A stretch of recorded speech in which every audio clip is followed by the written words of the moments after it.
Aku menertawakan mereka di akhir cerita. Tapi aku tak pernah menyangka bahwa tawa itu akan datang setelah tangis yang begitu pilu. Aku pikir aku akan mati di rumah kosong itu, sendirian.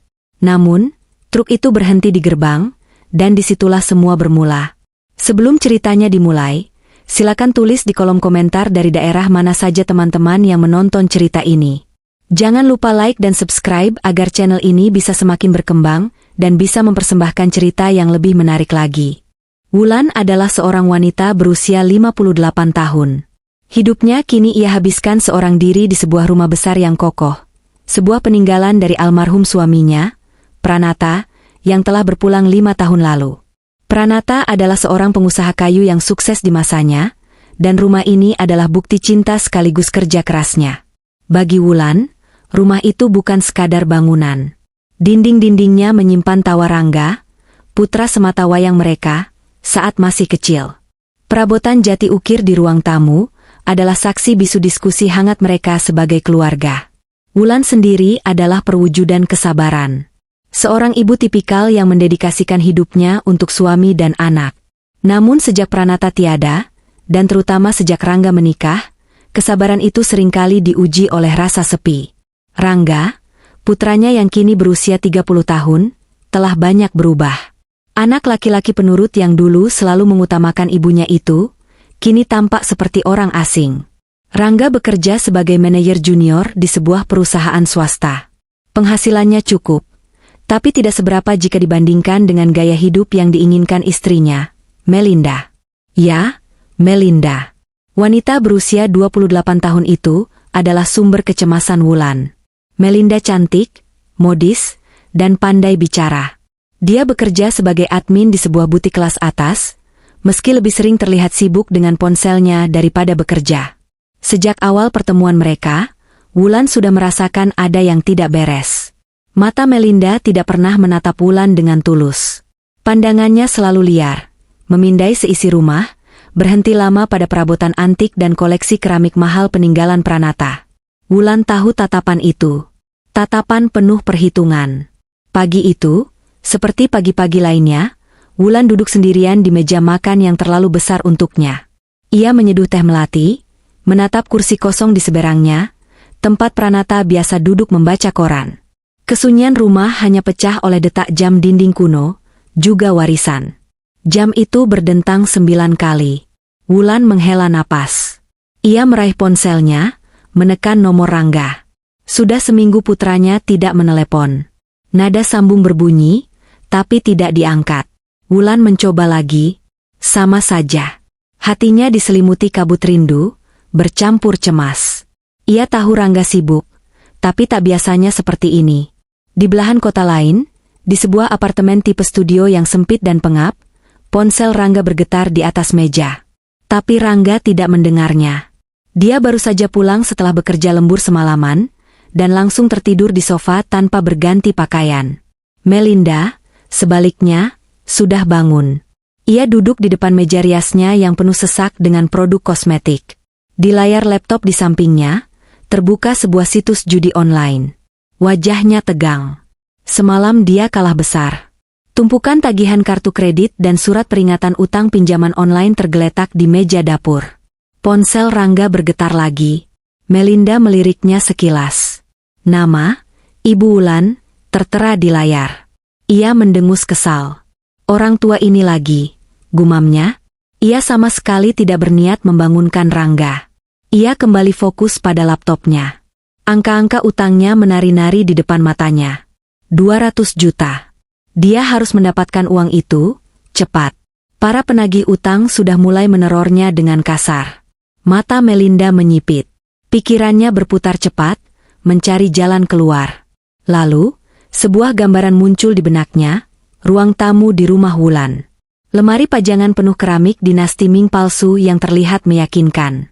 Set meja kursi jati ukir Jepara. Lukisan-lukisan tua. Itu dia, desisnya. Sebuah senyum licik terkembang di bibirnya. Dia tahu perabotan itu bernilai ratusan juta jika dijual ke kolektor yang tepat. Dia mengguncang bahu Rangga dengan kasar. Rangga, bangun. Rangga terperanjat, matanya masih merah karena kurang tidur. Ada apa, Mel? Aku baru tidur 1 jam. 1 jam atau 100 jam, utangku nggak akan lunas, bentak Melinda. Lihat ini. Dia menyodorkan ponselnya, menunjukkan pesan ancaman dari penagih utang. Wajah Rangga langsung pucat. Lagi? Bukannya bulan lalu sudah kubantu bayar? Itu cuma bunganya. Pokoknya masih utuh. Dan semalam aku kalah lagi. Melinda, Rangga terduduk lemas. Uang dari mana lagi kita? Gajiku sudah habis. Kantorku mau audit, aku nggak bisa macam-macam. Aku nggak peduli dengan kantormu. Melinda berteriak, suaranya melengking. Kita bisa diusir dari sini. Aku bisa, mereka mengancam akan menyebarkan fotoku. Rangga memijat pelipisnya. Dia mencintai Melinda, atau setidaknya, dia terobsesi pada kecantikan dan pesona wanita itu. Tapi hidup bersamanya seperti berjalan di atas pecahan kaca. Lalu kita harus bagaimana? Tanya Rangga, suaranya putus asa.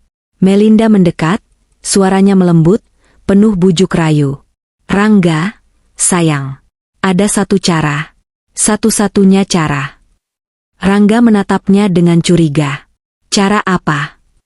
Rumah ibumu, kata Melinda pelan. Rumah itu terlalu besar untuknya. Dan perabotan itu barang-barang tua. Dia kan tidak butuh semua itu lagi. Jantung Rangga serasa berhenti berdetak. Maksudmu? Kita jual? Itu kenangan Bapak. Mel, Ibu akan... Ibu terus. Potong Melinda, amarahnya kembali. Kamu lebih sayang kayu tua itu daripada istrimu? Daripada calon anakmu? Mata Rangga terbelalak. Calon anak? Kamu hamil? Melinda memasang ekspresi sedih yang dibuat-buat. Iya. Sudah 2 minggu. Aku belum sempat bilang. Tapi kalau kita terus hidup seperti ini, dikejar utang bagaimana nasib anak ini, Rangga? Itu adalah kebohongan. Melinda tidak hamil. Tapi dia tahu itu adalah satu-satunya kartu yang bisa ia mainkan untuk menaklukkan Rangga. Dan itu berhasil. Rangga, yang selalu mendambakan seorang anak, langsung luluh. Rasa bersalah dan kebimbangannya tergantikan oleh perasaan ingin melindungi. Dia memeluk Melinda. Kamu serius? Melinda mengangguk dalam pelukannya, menyembunyikan senyum kemenangannya. Baik, kata Rangga akhirnya, suaranya berat. Kita ambil barang-barang itu. Tapi kita tidak menjualnya. Kita titip. Kita bilang pada ibu kita akan merawatnya di rumah baru kita nanti. Melinda memutar bola matanya dalam hati. Terserah kamu, sayang. Yang penting barang itu keluar dari rumah ibumu. Dia mengambil ponsel Rangga. Ada 2 panggilan tak terjawab dari Ibu Wulan. Sekarang, telepon ibumu, perintah Melinda. Bilang kita akan berkunjung besok. Di rumahnya, Wulan sedang menyiram tanaman anggrek di teras ketika ponselnya berdering lagi. Kali ini nama Rangga. Hatinya langsung berbunga. Halo, Rangga, nak, sapa Wulan, berusaha menyembunyikan nada gembiranya. Halo, Bu, suara Rangga terdengar serak dan ragu. Ibu sehat? Sehat, alhamdulillah. Kamu bagaimana? Kok tumben telepon pagi-pagi? Wulan mendengar suara Melinda berbisik di latar belakang, bilang. Rangga berdeham. Ibu, aku sama Melinda besok mau ke sana. Mau jenguk ibu. Wah, akhirnya? Seru Wulan, kebahagiaan tulus terpancar dari suaranya. Ibu kangen sekali sama kalian. Ya sudah, besok ibu masak opor ayam kesukaanmu, ya? Ada jeda sejenak. Rangga terdengar menelan ludah. Nggak usah repot-repot. Bu, kami sekalian mau bantu ibu beres-beres. Beres-beres? Dahi Wulan berkerut. Iya, Bu. Rumah kan besar. Pasti banyak barang yang sudah nggak terpakai. Kami bantu rapikan, kata Rangga, memilih katanya dengan hati-hati. Firasat buruk Wulan yang tadi pagi sempat muncul, kini kembali menyelinap. Ada yang aneh dengan nada suara Rangga. Tapi Wulan, dengan hati seorang ibu, segera menepisnya. Mungkin Rangga akhirnya sadar ibunya butuh perhatian. "Oh, ide bagus, Nak," kata Wulan akhirnya. "Iya, rumah ini memang rasanya semakin besar saja. Ya sudah, ibu tunggu besok, ya. Hati-hati di jalan." Setelah telepon ditutup, Wulan tersenyum. Besok rumah ini akan ramai lagi. Dia tidak tahu bahwa beres-beres yang dimaksud Rangga adalah awal dari mimpi buruk terbesarnya. Dia tidak tahu bahwa di balik rencana itu ada hati menantunya yang lebih dingin dari lantai keramik yang ia pijak. Wulan bangun lebih pagi dari biasanya. Semangatnya meluap-luap. Sejak subuh, aroma opor ayam, sambal goreng ati, dan rendang daging telah memenuhi seluruh penjuru rumah. Dia mengeluarkan set piring makan terbaiknya, yang biasanya hanya dipakai saat lebaran. Meja makan yang biasa sepi itu kini ditatanya dengan taplak meja bersih dan vas berisi bunga segar. Hatinya bernyanyi. Membayangkan akan duduk makan bersama Rangga dan Melinda. Membayangkan celotehan Rangga tentang pekerjaannya, atau mungkin keluhan manja Melinda yang sedang hamil. Wulan tersenyum sendiri. Dia sudah menyiapkan beberapa resep ramuan herbal untuk ibu hamil yang dia dapat dari majalah. Pukul 10 pagi, terdengar deru mesin mobil di depan rumah. Tapi bunyinya aneh. Bukan suara mobil sedan kecil milik Rangga. Ini suara mesin diesel yang berat dan berisik. Jantung Wulan berdebar sedikit lebih cepat. Dia mengintip dari jendela ruang tamu. Matanya terbelalak. Di depan gerbang rumahnya, berhenti sebuah truk box berukuran sedang. Bukan, itu bukan mobil Rangga. Wulan bergegas ke teras, bersamaan dengan turunnya Rangga dari kursi penumpang truk. Di belakang kemudi, duduk Melinda, yang turun dengan gaya angkuh sambil mengenakan kacamata hitam besar, seolah dia adalah seorang bintang film. Di belakang truk, 3 orang kuli angkut berbadan tegap melompat turun. Dunia Wulan seakan berhenti berputar. Opor ayam, piring cantik, dan harapan di hatinya mendadak terasa hambar. "Rangga," panggil Wulan, suaranya bergetar. Ini apa? Nak, kenapa bawa truk?" Rangga tidak berani menatap mata ibunya. Dia menunduk, memandangi ujung sepatunya yang kotor. "Pagi, Bu," sapanya lirih. Melinda berjalan melewatinya tanpa menyalami. Dia berdiri di teras, memindai rumah itu dengan tatapan menilai. "Pagi, Bu," sapanya dengan nada datar, kacamata hitamnya masih terpasang. "Kita datang mau bantu ibu, kan?" "Bantu apa bawa truk?" Wulan masih bingung. Melinda tersenyum sinis. Senyum yang tidak sampai ke matanya. Dia memberi isyarat kepada para kuli angkut.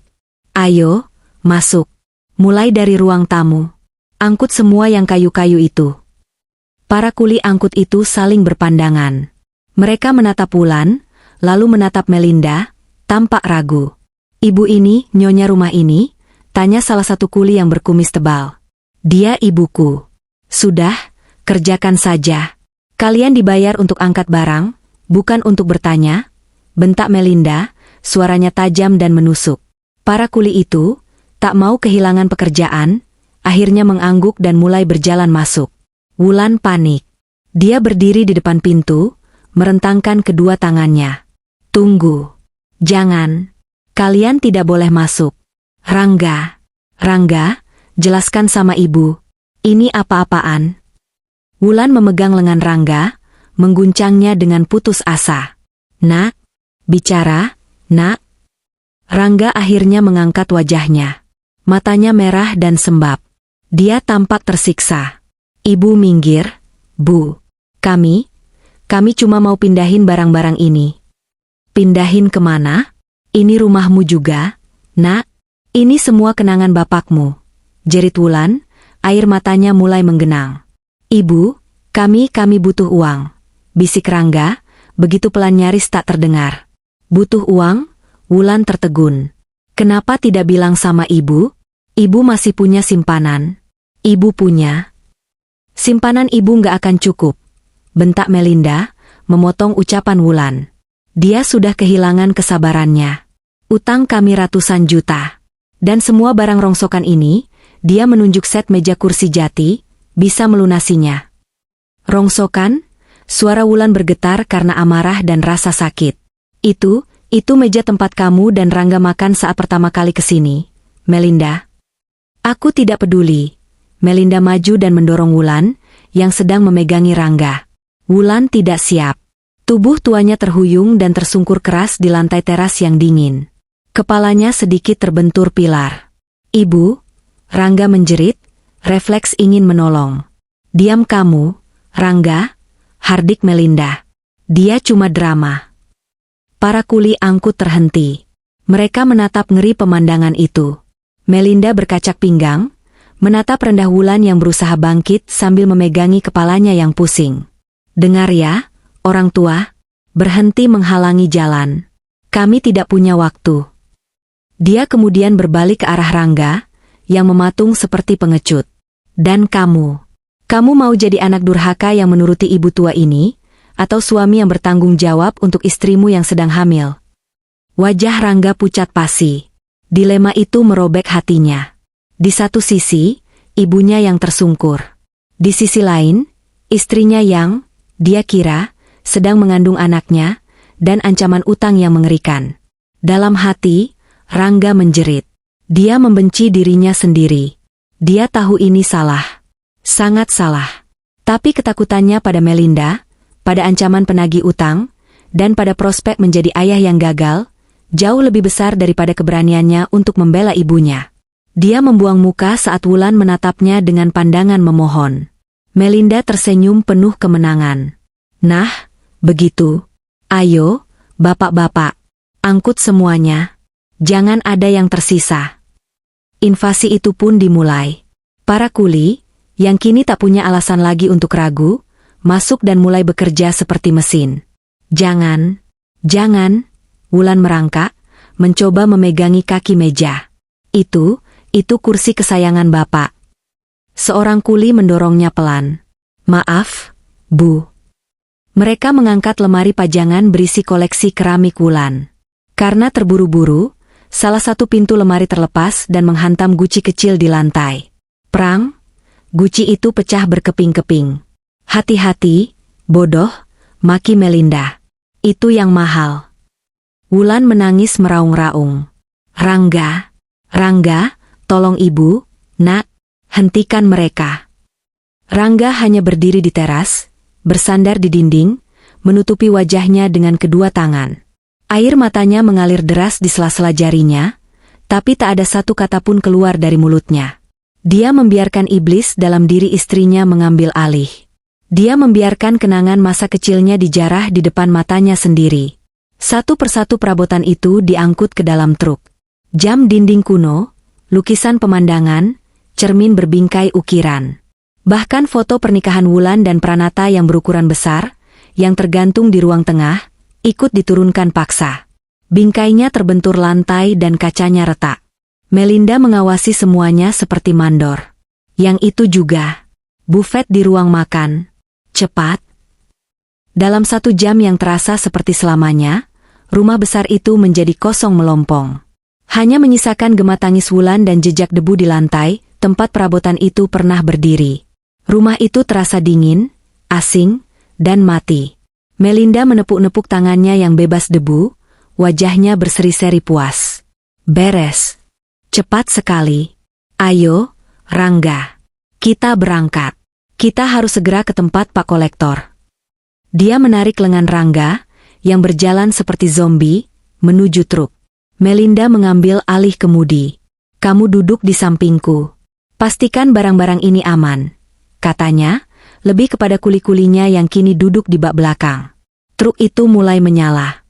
Wulan, dengan sisa tenaga yang dia miliki, bangkit dan berlari tertatih-tatih mengejar truk itu. Rangga, jangan pergi, nak, Rangga. Melinda menekan klakson dengan keras. Minggir, orang tua. Truk itu melaju perlahan, melewati Wulan yang kini terduduk lemas di jalan berdebu di depan rumahnya. Dia melihat punggung Rangga di kursi penumpang. Putranya itu tidak menoleh sedikit pun. Debu mengepul, membawa serta harapan terakhir Wulan. Dia ditinggalkan sendirian, di teras rumahnya yang kini kosong, luluh lantak, sama seperti hatinya. Dia menatap nanar ke arah gerbang rumah. Gerbang tempat truk itu akan keluar. Truk box itu melaju di jalanan paving block di halaman Wulan. Melinda memegang kemudi dengan cengkeraman erat. Di wajahnya terlukis senyum kemenangan yang kejam. Dia berhasil. Semua berjalan lancar. Pak kolektor sudah menunggu di gudangnya. Dalam beberapa jam, utangnya akan lunas. Dia melirik Rangga di sampingnya. Pria itu seperti mayat hidup. Dia duduk membungkuk, menatap lantai truk, bahunya bergetar. Dia menangis tanpa suara. Melinda mendengus. Cengeng, pikirnya dalam hati. Lemah. Tapi setidaknya dia berguna untuk ini. Dia membayangkan kehidupan barunya. Bebas utang. Mungkin dia bisa memeras Rangga lagi untuk modal usaha. Dia sudah muak bekerja sebagai admin butik. Rangga, di sisi lain, merasa dunianya telah berakhir. Suara jeritan ibunya terngiang-ngiang di telinganya. Rangga, tolong ibu, nak. Bayangan ibunya tersungkur di teras, bayangan itu akan menghantuinya selamanya. Dia merasa ayahnya, Pranata, sedang menatapnya dari surga dengan penuh amarah dan kekecewaan. Dia meremas tangannya. Dia bukan suami yang baik. Dia bukan anak yang baik. Dia bukan apa-apa. Dia hanya boneka Melinda. Mel, kita salah. Mel, bisiknya, lebih pada dirinya sendiri. Diam, balas Melinda tajam. Sudah terlambat untuk salah. Sekarang pikirkan anak kita. Kata anak itu menghantam Rangga lagi. Sebuah tanggung jawab yang dia gunakan untuk membenarkan tindakan bejatnya. Truk itu kini hanya berjarak 5 meter dari gerbang besi tempa yang besar. Gerbang itu terbuka lebar, seolah mempersilakan mereka pergi. Wulan, dari teras, mengangkat kepalanya yang berat. Dia melihat truk itu, sebuah monster kuning yang membawa pergi seluruh hidupnya. Dia memejamkan mata, tak sanggup melihatnya menghilang. Saat itulah dia merasakan hembusan angin yang aneh. Angin itu datang entah dari mana, dingin dan tiba-tiba, di tengah hari yang panas terik. Angin itu berputar di halaman, menerbangkan daun-daun kering, dan berdesir keras di rimbunnya pohon beringin tua yang berdiri kokoh di samping gerbang. Di dalam truk, Melinda tiba-tiba menjerit. Jeritan itu bukan jeritan marah. Itu adalah jeritan teror murni yang mengoyak udara. Dia menginjak pedal rem dengan sekuat tenaga. Kakinya menghantam lantai truk. Aar greg. Truk itu berdecit memekakan telinga. Ban-bannya mengunci, menggores aspal dan meninggalkan jejak hitam. Truk itu berhenti begitu mendadak. Hanya 1 meter sebelum melewati ambang gerbang. NGGGGGKKKK. Rangga terlempar ke depan. Kepalanya menghantam dashboard dengan keras. Aduh, Mel, kamu gila. Di bak belakang, para kuli terlempar. Woi, asu, terdengar teriakan dan suara barang-barang berjatuhan. Lemari dan meja saling berbenturan. Prang, suara kaca pecah lagi. Kenapa berhenti? Bentak Rangga, memegangi keningnya yang berdenyut. Melinda tidak menjawab. Dia duduk kaku di kursi pengemudi. Wajahnya, yang tadi berseri-seri, kini pucat seperti kapur. Matanya terbelalak menatap lurus ke depan. Mulutnya terbuka, tapi tidak ada suara yang keluar. Dia menunjuk ke depan dengan jari yang gemetaran hebat. Ada. Bisiknya. Rangga mengikuti arah pandangannya. Ada apa? Nggak ada apa-apa. Ayo jalan. Dia menatap ke gerbang. Kosong. Hanya jalanan kompleks yang sepi. Mel, jangan main-main. Ayo. Lalu, dia melihatnya. Seperti fata morgana di siang bolong, udara di tengah gerbang itu tampak bergetar. Lalu dari getaran itu, sosok itu terbentuk. Seorang perempuan. Dia berdiri tepat di tengah jalan keluar. Dia mengenakan kebaya putih sederhana, model lama. Kebaya itu tampak kusam dan lembab, dengan noda-noda seperti tanah basah di bagian bawahnya. Rambutnya hitam legam, panjang dan tergerai acak-acakan, menutupi sebagian wajahnya. Kulitnya putih mengerikan. Putih seperti porselen, seperti mayat yang terendam air. Dia hanya berdiri di sana. Diam. Siapa itu? Rangga bertanya, suaranya tercekat. Mbak. Minggir, Mbak. Kami mau lewat. Perempuan itu tidak bergerak. Lalu dia perlahan mengangkat kepalanya. Rambut yang menutupi wajahnya sedikit tersibak. Dan Rangga melihat matanya. Mata itu tidak memiliki pupil. Tidak memiliki iris. Hanya bola mata putih yang bersinar dengan cahaya dingin dan mati. Cahaya yang seolah menyedot semua kehidupan di sekitarnya. Rangga merasa napasnya tersedot keluar dari paru-paru. Setan. Desis Melinda, air mata mulai mengalir di pipinya karena ketakutan. Perempuan itu tidak mengancam. Dia tidak berteriak. Dia hanya menatap.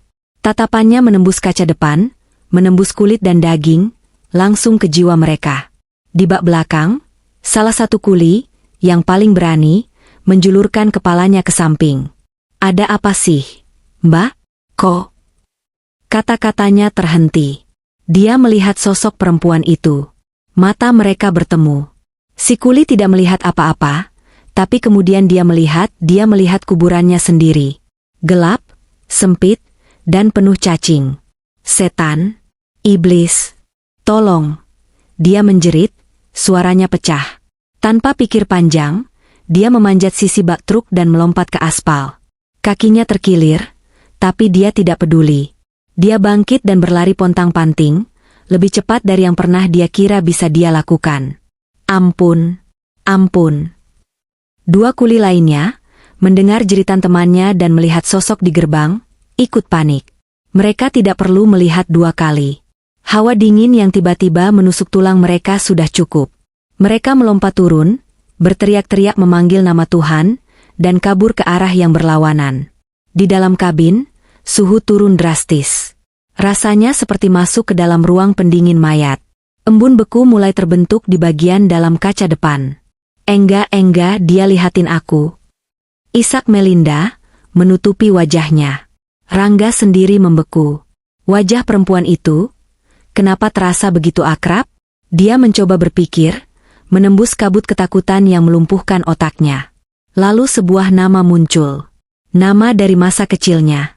Seorang wanita yang sering datang ke rumahnya, tertawa bersama ibunya, membawakannya permen jahe. Tante Sari. Nama itu keluar dari bibirnya seperti bisikan hantu. Itu tidak mungkin. Tante Sari sudah meninggal. Sudah lebih dari 10 tahun yang lalu. Kecelakaan. Tapi sosok di depannya, meski mengerikan, memiliki bentuk wajah yang sama. Tante Sari. Sosok itu, seolah mendengar namanya dipanggil, menggerakkan kepalanya sedikit. Lalu, dia mengangkat tangannya. Satu tangan pucat dengan kuku-kuku panjang yang menghitam. Dia menunjuk. Lurus ke arah Melinda. Tidak. Melinda menjerit histeris. Dia mau bunuh aku. Dia mau ambil aku. Rangga. Mundur. Mundurkan mobilnya. Rangga tersadar. Dia meraih kemudi. Ayo, Mel, mundur. Melinda, dengan tangan gemetar hebat, mencabut kunci dan mencoba menyalakan mesin lagi. Mesin itu berputar, tapi tidak mau hidup. Ayo, dong, bangsat. Ayo, Melinda memaki, memutar kunci berulang kali dengan brutal. Klik, klik. Lalu, hening. Mesinnya mati total. Akinya soak. Mati. Mesinnya mati, jerit Melinda. Rangga memukul dashboard. Coba lagi. Sudah kubilang mati. Sosok itu mulai bergerak. Dia tidak berjalan. Dia melayang. Perlahan, sangat perlahan, dia mulai mendekati truk. Itu adalah pemicu terakhir bagi Melinda. Rasa takut akan kematian, akan hal gaib, mengalahkan keserakahannya. Perabotan, utang, kolektor semua itu tidak ada artinya lagi. Tinggalkan, teriaknya. Kita lari. Lari. Dia membanting pintu mobil hingga terbuka, melompat keluar, dan jatuh tersungkur di aspal. Tapi dia langsung bangkit, seperti kesetanan. Rangga. Ayo, bodoh. Dia berlari ke pintu Rangga dan menarik-narik gagangnya. Rangga seperti terhipnotis. Dia tidak bisa melepaskan pandangannya dari sosok yang semakin dekat itu. Rangga. Melinda berhasil membuka pintu dan menarik lengan suaminya dengan kekuatan seorang yang putus asa. Tarikan itu menyadarkan Rangga. Dia terhuyung keluar dari truk. Kakinya lemas seperti puding. Lari, pekik Melinda. Mereka berdua lari. Tanpa menoleh ke belakang. Mereka lari meninggalkan truk. Meninggalkan semua perabotan. Meninggalkan rumah itu. Mereka berlari menyusuri jalan kompleks, berteriak-teriak ketakutan. Wulan, di terasnya, menyaksikan semua itu dengan bingung. Dia melihat truk itu berhenti. Dia mendengar teriakan-teriakan. Dia melihat para kuli kabur. Dan akhirnya, dia melihat anak dan menantunya sendiri lari tunggang langgang seolah dikejar iblis. Dia tidak mengerti. Perlahan, dengan tubuh yang sakit di mana-mana, Wulan bangkit. Dia berpegangan pada pilar teras. Dia menatap ke arah gerbang. Truk itu teronggok di sana. Sendirian. Pintunya terbuka menganga. Wulan mulai berjalan. Langkahnya pelan dan tertatih. Setiap langkah terasa berat. Hatinya hancur, tapi rasa penasarannya lebih besar. Semakin dekat dia ke gerbang, semakin dia merasakannya. Hawa dingin. Area di sekitar gerbang dan truk itu terasa sangat dingin. Tidak wajar. Dia tiba di samping truk. Dia mengintip ke dalam kabin. Kosong. Kunci masih menggantung di lubangnya. Dia menyentuh kursi pengemudi. Dingin sekali, seperti balok es. Dia mencoba memutar kunci. Tidak ada reaksi. Tidak ada lampu di dashboard. Tidak ada suara. Mati total. Dia berjalan ke belakang. Di bak truk, perabotannya berantakan. Beberapa rusak. Hatinya perih melihatnya. Dia berdiri di ambang gerbang, di tempat sosok perempuan tadi berdiri. Dia tidak melihat apa-apa. Hanya jalanan yang sepi. Angin dingin tadi sudah hilang. Kini yang terasa hanya panas matahari sore yang menyengat. Dia kembali menatap truk yang terjebak itu. Monumen kegagalan Rangga dan Melinda. Lalu, dia mendengarnya. Sangat jelas. Sebuah tawa. Tawa perempuan yang pelan, seperti cekikikan, datang dari arah pohon beringin tua. Wulan menoleh cepat. Siapa di sana? Tidak ada jawaban. Hanya gemerisik daun. Wulan memeluk dirinya sendiri. Dia sendirian di rumah yang kosong, dengan truk penuh barang rampasan yang membeku di gerbangnya. Dia takut. Tapi di balik rasa takut itu, ada sesuatu yang lain. Sesuatu yang baru tumbuh. Dia tidak sendirian. Dia tahu, apapun yang menakuti Rangga dan Melinda, apapun itu, ada di pihaknya. Malam turun seperti kain kafan hitam di atas rumah Wulan. Rumah yang tadi pagi masih terasa hangat dan penuh aroma opor ayam, kini senyap dan kosong. Lampu-lampu tidak dinyalakan. Wulan hanya duduk di lantai ruang tamu yang telanjang, bersandar pada dinding yang dingin. Dia tidak makan. Dia tidak minum. Dia hanya duduk, membiarkan rasa sakit di hatinya menggerogotinya. Truk itu masih di luar. Tetangga sudah mulai berbisik-bisik. Beberapa orang mencoba mendekat, tapi mereka semua mundur. Mereka bilang, hawa di dekat truk itu tidak enak. Ada yang bilang akinya soak, ada yang bilang remnya terkunci. Tapi semua orang setuju, ada yang aneh. Wulan tidak peduli. Dia membiarkan truk itu di sana. Biarlah jadi tontonan. Biarlah jadi prasasti pengkhianatan Rangga. Air matanya sudah kering. Yang tersisa hanyalah kehampaan yang menganga. Dia menatap ke sekeliling ruangan yang gelap. Disinilah dulu Rangga belajar merangkak. Di sudut sana tempat pohon Natal mereka biasa berdiri. Kini semua hanya ruang kosong. Pranata. Bisiknya ke udara yang hampa. Kenapa kamu tinggalkan aku sendirian? Lihat anakmu, dia membuangku, Mas. Isakan baru, yang lebih dalam dan lebih menyakitkan, mulai mengguncang tubuhnya. Dia merasa begitu tua, begitu rapuh, dan begitu tidak berharga. Ibu. Wulan membeku. Suara itu lembut, seperti bisikan. Datang dari sudut ruangan yang paling gelap. Wulan mengangkat kepalanya. Matanya yang bengkak mencoba fokus. Siapa? Ibu Wulan. Sosok itu melangkah keluar dari bayangan. Itu adalah perempuan yang sama dengan yang di gerbang. Tapi penampilannya berbeda. Dia masih mengenakan kebaya putih yang sama, tapi kini kebaya itu bersih. Rambutnya yang panjang tergerai rapi. Wajahnya tidak lagi putih menakutkan, tapi pucat lembut, seperti cahaya bulan. Dan matanya kini jernih dan penuh kelembutan. Dia tersenyum. Senyum yang sangat Wulan kenali. "Sari," Wulan berbisik, tidak percaya. "Sari, kamu?" Sari mengangguk. Dia melayang pelan, tidak berjalan, dan duduk di lantai di depan Wulan. Meski dia tidak menyentuh lantai, Wulan bisa merasakan hawa sejuk yang menenangkan darinya. "Ini aku, Wulan," kata Sari. Suaranya persis seperti yang Wulan ingat. Sedikit serak, dan selalu terdengar seperti sedang tersenyum. "Maaf, aku baru menampakkan diri sekarang. Tadi siang, aku harus memastikan mereka benar-benar pergi." Wulan tidak bisa berkata-kata. Air mata mengalir lagi, tapi kali ini bukan karena sedih.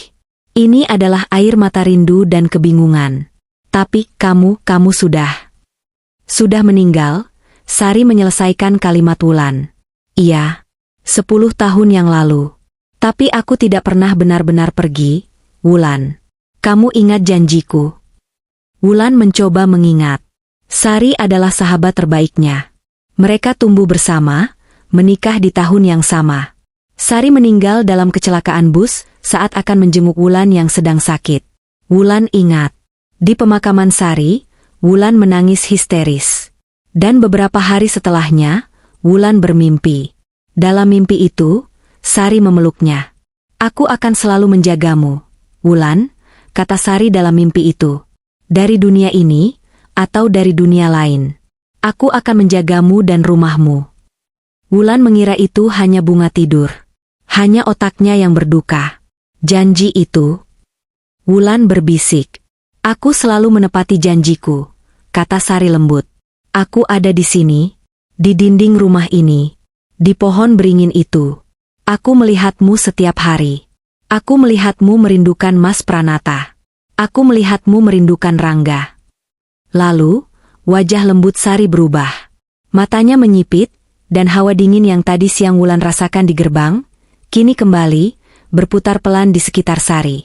"Dan aku melihat apa yang mereka lakukan padamu hari ini." Suara Sari tidak lagi lembut. Kini suaranya bergetar karena amarah yang dingin. Amarah dari alam baka. "Aku melihat Melinda mendorongmu. Aku melihat Rangga, anak yang dulu sering kugendong, hanya diam seperti pengecut. Aku melihat mereka menjarah rumah ini. Rumah sahabatku." Wulan gemetar. Ini nyata. Sahabatnya telah kembali. Sebagai arwah. Sebagai pelindung. "Sari, aku tidak tahu harus bagaimana." Wulan terisak. "Aku sendirian.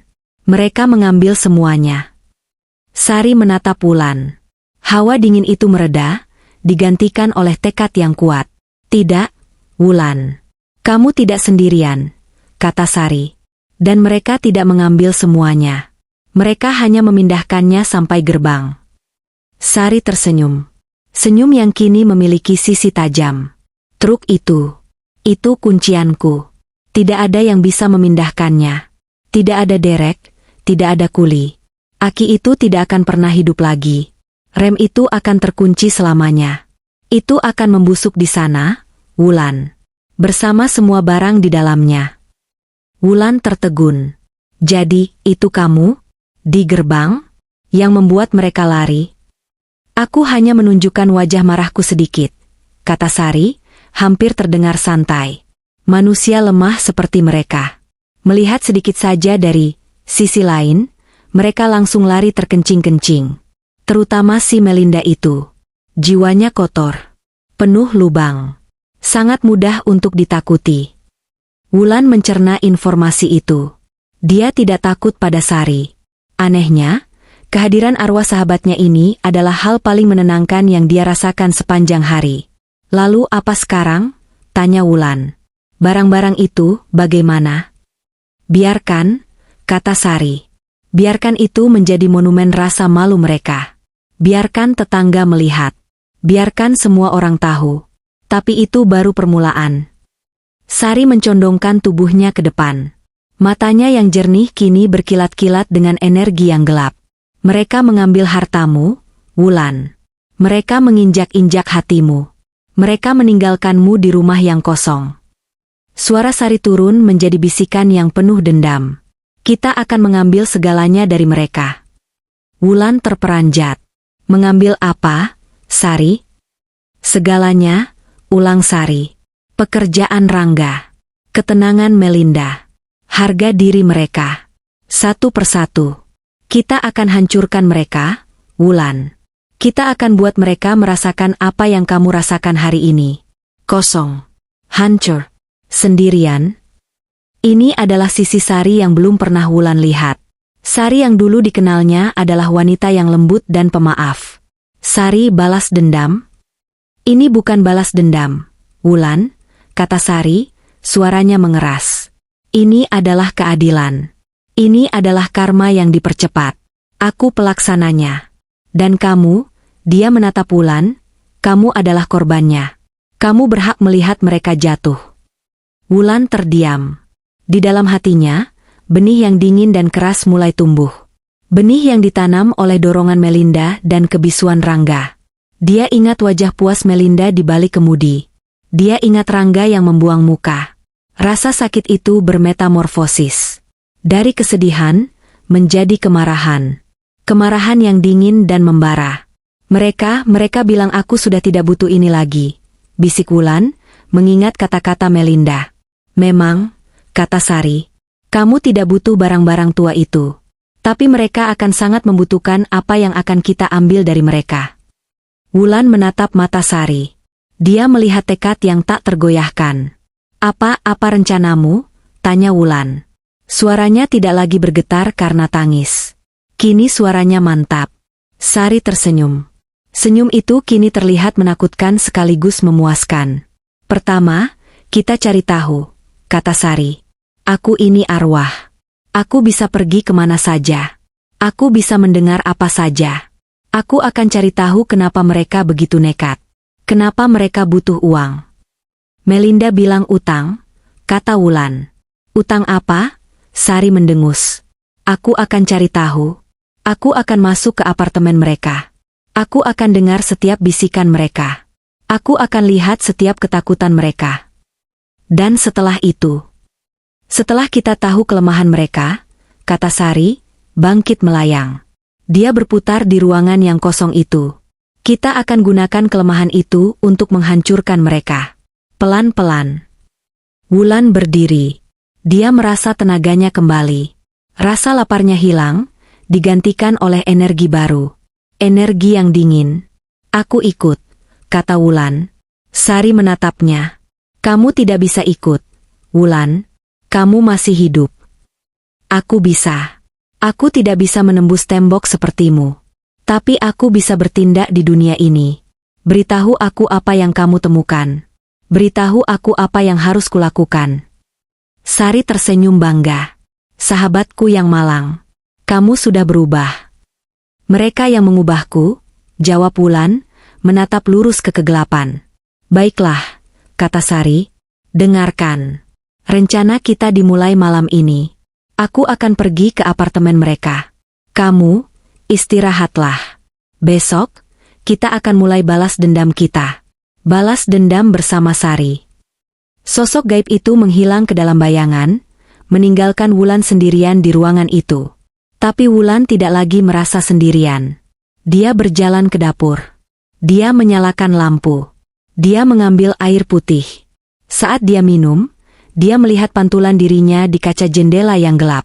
Seorang wanita tua dengan mata bengkak. Tapi di dalam mata itu, ada api yang baru menyala. Kalian salah, Rangga, Melinda, bisik Wulan pada pantulan dirinya. Kalian salah besar.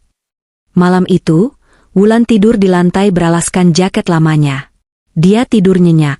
Untuk pertama kalinya dalam bertahun-tahun, dia tidur tanpa mimpi. Dia hanya mengumpulkan tenaga. Karena besok, perang akan dimulai. Pagi datang membawa kenyataan yang brutal. Wulan terbangun di lantai yang keras, tubuhnya kaku dan pegal. Tapi rasa sakit fisik itu tidak ada apa-apanya dibanding rasa sakit di hatinya. Untuk sesaat, dia berharap semua yang terjadi kemarin hanyalah mimpi buruk. Lalu dia mendengarnya. Suara bisik-bisik dari luar. Wulan bangkit. Dia berjalan ke jendela ruang tamu yang kini kosong. Dia menyingkap gorden tipis. Matanya langsung tertuju pada gerbang. Truk box kuning itu masih di sana. Persis di tempatnya berhenti. Pintunya masih terbuka. Pemandangan itu begitu nyata, begitu absurd. Beberapa tetangga, dalam perjalanan mereka ke pasar atau mengantar anak sekolah, berhenti sejenak. Mereka menunjuk-nunjuk, berbisik, lalu buru-buru pergi. Mereka bisa merasakan hawa aneh yang memancar dari kendaraan itu. Truk itu telah menjadi tontonan, sebuah monumen bisu atas keserakahan dan pengkhianatan. Wulan menatapnya tanpa ekspresi.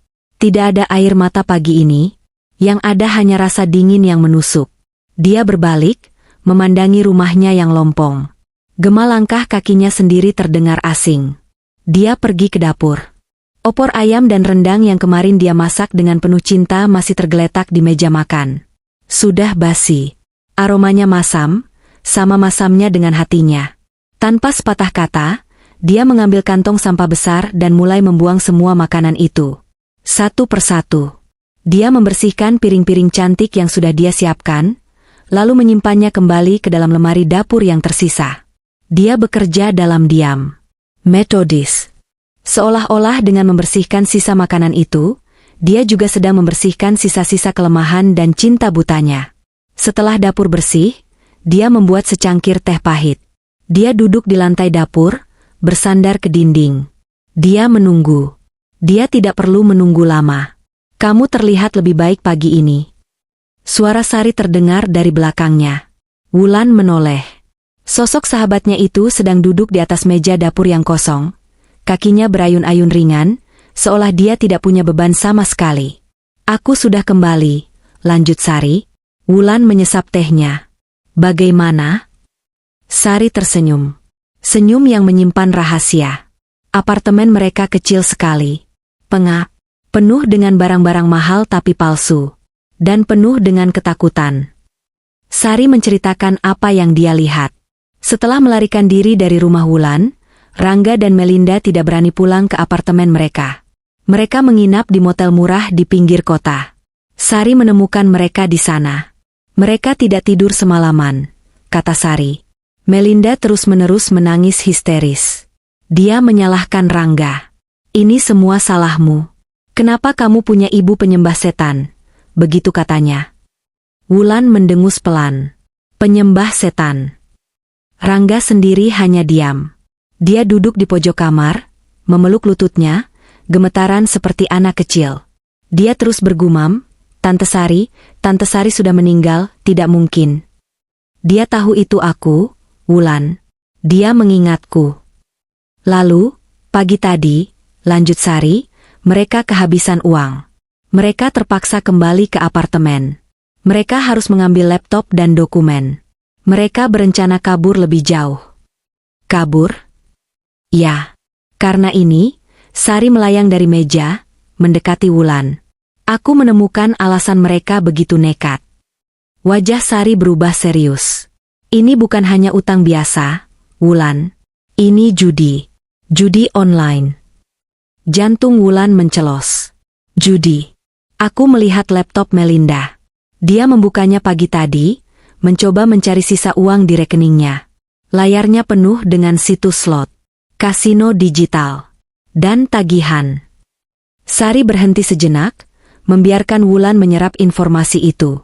Dia berutang lebih dari 200 juta rupiah. Bukan ke bank, tapi ke pinjaman online ilegal. Puluhan aplikasi. Dan semalam, adalah batas waktu pembayarannya. Wulan memejamkan mata. Jadi itu alasannya. Bukan karena butuh, tapi karena kecanduan. Bukan untuk hidup, tapi untuk membayar kebodohan. Pantas saja, desis Wulan. Pantas dia begitu buas. Lebih buruk lagi, kata Sari. Para penagih utang itu sudah mulai meneror. Aku melihat pesan-pesan di ponselnya. Ancaman. Mereka mengancam akan menyebarkan foto-foto pribadinya. Mereka mengancam akan datang ke kantornya. Dan ke kantor Rangga. Dan Rangga? Tanya Wulan, suaranya dingin. Apa dia tahu? Sari mengangguk pelan. Dia tahu. Dia tahu semuanya. Ini adalah pukulan terakhir bagi Wulan. Jadi, Rangga, anaknya, darah dagingnya, tahu bahwa istrinya seorang penjudi. Dia tahu istrinya terlilit utang haram. Dan dia, alih-alih mencari bantuan, alih-alih jujur, dia memilih untuk ikut dalam rencana busuk itu. Dia memilih untuk mengorbankan ibunya sendiri. Dia tahu, ulang Wulan, lebih pada dirinya sendiri. Rasa kasihan yang mungkin masih tersisa untuk Rangga, kini menguap tak bersisa. Yang ada hanya rasa jijik. Dia tahu, tapi dia terlalu lemah, kata Sari, seolah bisa membaca pikiran Wulan. Melinda memanipulasinya. Dia menggunakan utang itu, dan apa? Dia berbohong. Dia bilang dia hamil. Wulan tertawa. Tawa kering dan pahit yang menyakitkan tenggorokan. Hamil. Tentu saja. Kartu as yang sempurna. Dia berdiri. Cangkir teh di tangannya bergetar sedikit. Bukan karena takut. Karena marah. Dia pikir dia bisa menghancurkan hidupku. Menghancurkan kenangan suamiku. Demi menutupi kebusukannya, kata Wulan. Dia pikir dia bisa menggunakan calon cucu palsu untuk memeras ibunya. Dia sudah melakukannya, Wulan, kata Sari pelan. Dia baru memulainya, ralat Wulan, matanya berkilat. Dan kita akan mengakhirinya. Wulan menatap Sari. Kamu bilang kamu bisa masuk kemana saja. Kamu bisa menakuti mereka. Sangat mudah, jawab Sari. Kalau begitu, jangan hanya ditakuti, Sari, kata Wulan. Buat dia gila. Buat dia merasakan bagaimana rasanya diteror. Buat dia melihat kebusukannya sendiri setiap saat. Sari tersenyum lebar. Inilah yang dia tunggu. Aku punya ide, katanya. Wanita sombong seperti dia. Apa yang paling dia banggakan? Wulan berpikir sejenak. Wajahnya. Penampilannya. Dia tidak bisa hidup tanpa cermin. Sempurna, desis Sari. Dia tidak akan bisa melihat wajah cantiknya lagi. Dia hanya akan melihat apa yang ada di dalamnya. Dia akan melihat aku. Dia akan melihatmu. Lakukan, kata Wulan tanpa ragu. Lakukan sekarang. Bagaimana denganmu? Tanya Sari. Kamu tidak bisa hanya duduk di sini. Mereka akan mencarimu. Atau para penagih utang itu. Aku tidak akan duduk di sini, kata Wulan. Dia berjalan ke kamar tidur. Satu-satunya kamar yang barangnya tidak diambil, karena Melinda tidak tertarik pada kasur tua. Wulan membuka lemari. Di bagian paling bawah, ada kotak besi tua peninggalan Pranata. Dia membukanya. Di dalamnya, ada beberapa bundel uang tunai yang dia simpan untuk keadaan darurat. Ada buku tabungan lama. Dan ada beberapa sertifikat. Aku akan ke bank, kata Wulan. Aku akan menarik sisa uangku. Aku akan mengamankan asetku. Aku tidak akan membiarkan mereka, atau penagih utang mereka, mendapatkan sepeser pun lagi. Ide bagus, kata Sari. Kita serang mereka dari dua sisi. Kamu amankan duniamu. Aku hancurkan dunia mereka. Wulan mengangguk. Dia berganti pakaian. Dia memilih baju batik terbaiknya. Dia menyisir rambutnya yang kusut. Dia memoleskan sedikit bedak. Saat dia bercermin di kaca lemari yang retak, dia tidak melihat wanita tua yang kalah. Dia melihat seorang pejuang. Aku pergi, katanya. Aku juga, bisik Sari, dan sosoknya menghilang seperti kabut. Wulan melangkah keluar dari rumahnya. Dia berjalan melewati truk yang terjebak di gerbang. Dia tidak menoleh. Dia berjalan dengan kepala tegak. Para tetangga yang melihatnya, terkejut.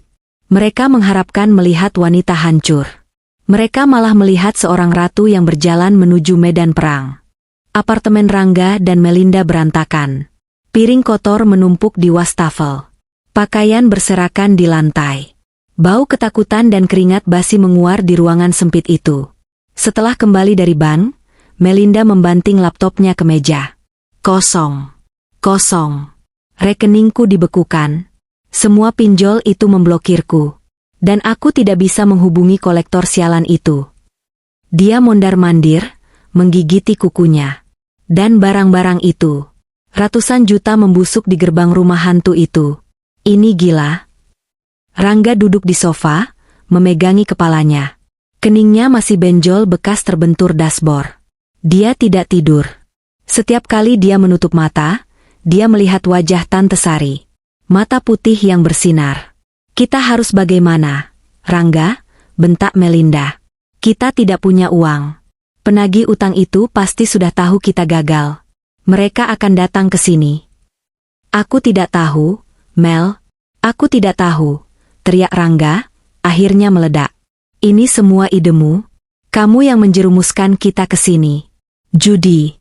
Kamu bilang padaku kamu hamil. Melinda terhenti. Apa maksudmu? Aku dengar kamu di telepon kemarin lusa. Sama temanmu. Kamu bilang kamu bohong soal kehamilan itu. Kamu bilang itu satu-satunya cara agar aku mau. Suara Rangga pecah.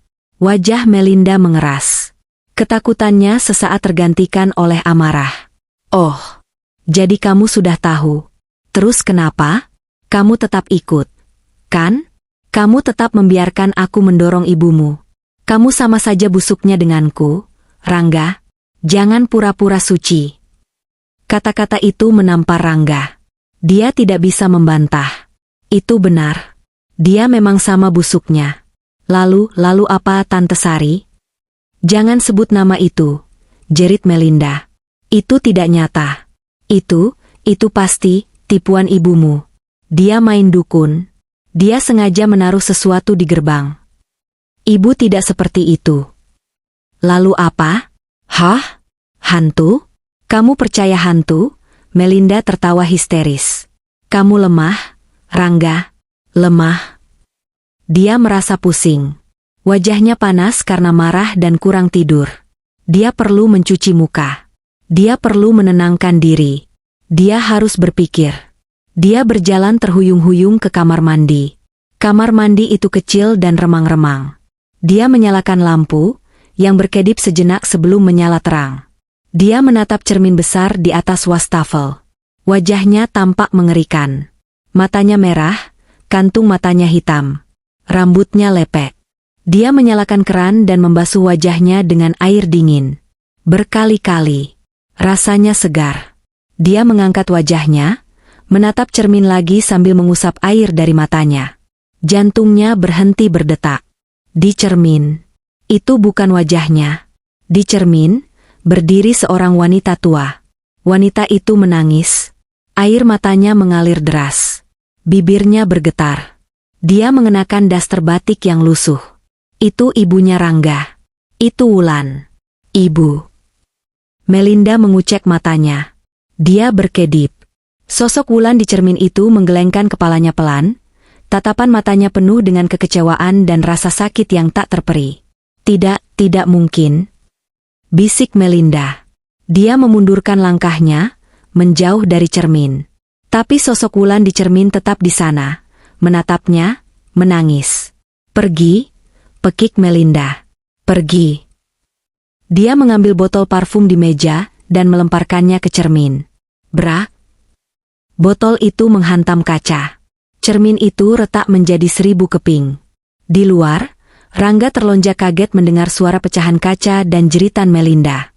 Mel, ada apa? Dia mendobrak pintu kamar mandi. Dia menemukan Melinda terduduk di lantai, di antara pecahan kaca cermin, memeluk lututnya dan gemetaran hebat.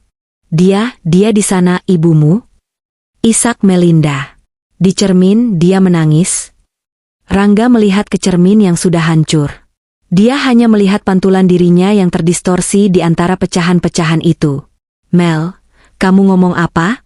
Nggak ada siapa-siapa. Kamu terlalu stres. Aku tidak stres. Aku melihatnya. Melinda menjerit, mencengkeram lengan Rangga. Dia ada di sana. Dia menatapku. Sudah. Rangga mencoba menenangkan, meskipun dia sendiri ketakutan. Dia menarik Melinda berdiri. Ayo, keluar dari sini. Kamu harus istirahat. Dia membawa Melinda ke kamar tidur. Dia mendudukkan Melinda di tepi tempat tidur. Tenang, ya. Aku ambilkan minum. Rangga pergi ke dapur. Tangannya gemetar saat menuang air ke gelas. Ibunya? Di cermin? Dia teringat Tante Sari. Apa mereka sekarang bekerja sama?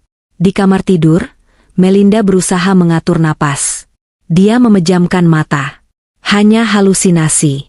Hanya stres. Kurang tidur, dia meyakinkan dirinya sendiri. Dia membuka matanya. Di seberang ruangan, ada meja rias. Meja rias dengan cermin oval besar. Dia tidak mau melihat. Dia memalingkan wajahnya. Tapi ada dorongan kuat untuk memastikan. Pelan-pelan, dia menoleh. Dia menjerit. Jeritan yang lebih keras. Jeritan yang melengking, penuh teror. Di cermin meja rias itu, bukan Wulan yang dia lihat. Itu adalah sosok perempuan berkebaya putih. Wajahnya pucat pasi. Rambutnya panjang tergerai. Dan matanya putih menyala. Itu Sari. Dan kali ini, Sari tidak hanya diam. Sosok di cermin itu tersenyum. Senyum yang sangat lebar, yang merobek wajahnya, memperlihatkan gigi-gigi yang tampak runcing. Lalu, sosok itu mengangkat tangannya, dan menunjuk lurus ke arah Melinda. Rangga, Melinda memekik. Rangga berlari masuk, gelas di tangannya terlepas dan pecah di lantai. Ada apa lagi? Di sana, di cermin itu, hantu itu. Dia menunjukku, Melinda histeris. Dia memanjat ke atas tempat tidur, merapat ke dinding. Rangga melihat ke cermin meja rias. Kosong. Hanya pantulan kamar yang berantakan. Melinda, demi Tuhan, tidak ada apa-apa di sana. Teriak Rangga, frustrasinya memuncak. Kamu sudah gila. Aku tidak gila. Kamu yang buta. Dia ada di sana. Dia tersenyum. Dia mau membunuhku. Melinda mulai tertawa dan menangis pada saat yang bersamaan. Dia mengambil bantal dan melemparkannya ke cermin. Pergi. Pergi, setan. Pergi. Rangga menatap istrinya. Wanita cantik yang dia puja-puja itu kini terlihat seperti orang gila. Rambutnya acak-acakan, matanya liar, dia berteriak-teriak pada cermin kosong.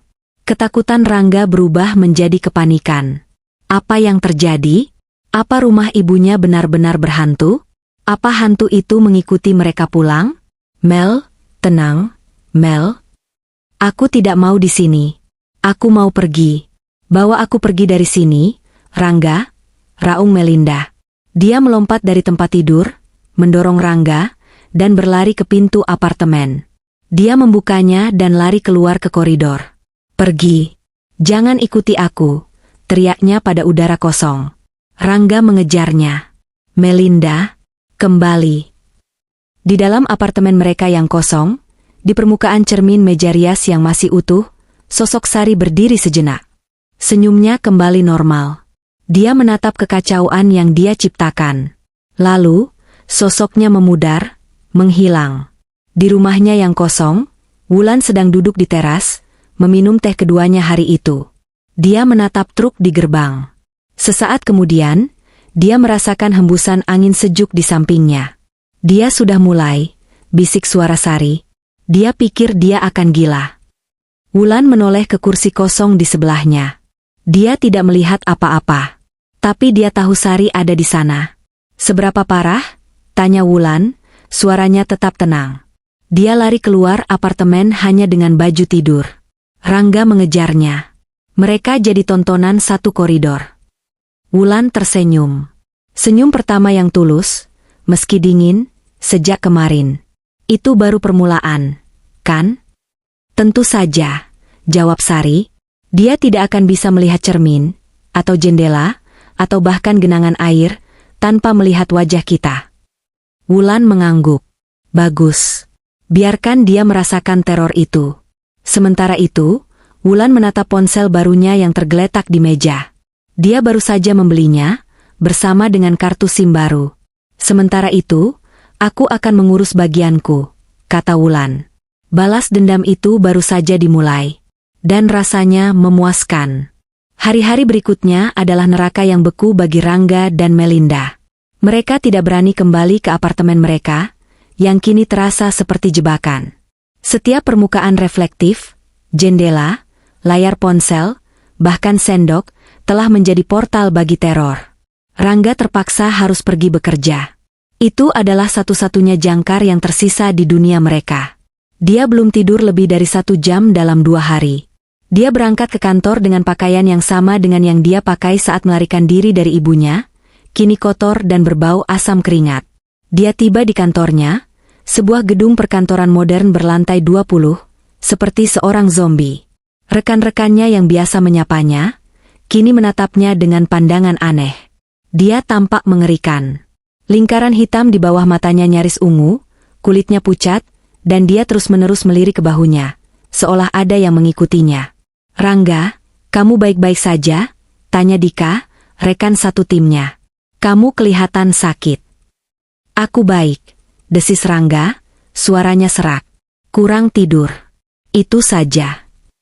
Dia bergegas ke bilik kerjanya dan menenggelamkan diri di kursinya. Dia harus fokus. Dia adalah manajer junior di bagian keuangan. Hari ini adalah hari penting.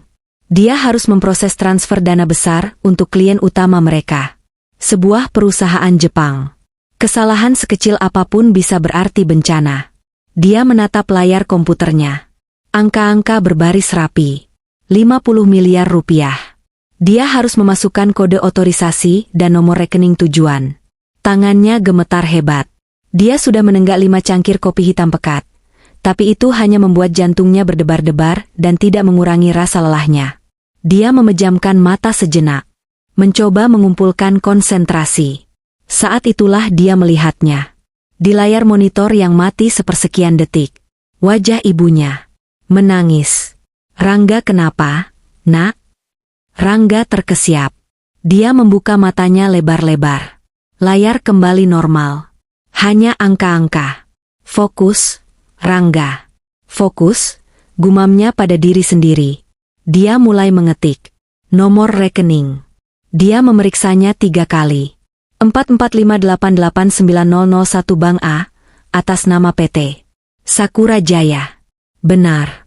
Dia menggerakkan kursor ke tombol, konfirmasi. Lalu, layar itu berkedip lagi. Kali ini, bukan wajah ibunya.